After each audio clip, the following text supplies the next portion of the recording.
السلام علیکم، آپ دیکھ رہے ہیں کے نیوز ایچ ڈی۔ میں ہوں حارث علی شاہ گیلانی۔ چلتے ہیں آج کی اہم خبروں کی طرف۔ خبر شامل کرتے ہیں ساہیوال سے، جہاں سے رپورٹ کر رہے ہیں ہمارے ڈسٹرکٹ رپورٹر رائے احمد حسن۔ کوریا ریٹرن سابق تحصیل ناظم پاکستان تحریک انصاف کے ٹکٹ ہولڈر رانا عامر شہزاد طاہر کے ریزارٹ پر رات دیر گئے تھانہ فرید ٹاؤن اور انٹیلیجنس بیورو کا چھاپا۔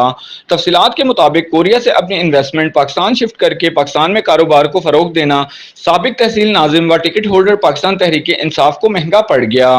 گفتگو کے دوران رانا عامر شہزاد طاہر کا کہنا تھا کہ رات 1 سے 2 بجے کے درمیان میرے ملازمین ریسٹورنٹ بند کر کے اپنے گھروں کو جا رہے تھے کہ میرے ریزورٹ پر 2 پرائیویٹ گاڑیاں اور 2 پولیس کی گاڑیاں، ایک موٹر سائیکل پر 2 نامعلوم افراد انٹر ہوئے، جس میں 15 سے 20 لوگ موجود تھے۔ ان میں سے ایک نے ریزورٹ کا گیٹ پھلانگ کر گیٹ کھولا، باقی تمام لوگ ریزورٹ میں داخل ہو گئے۔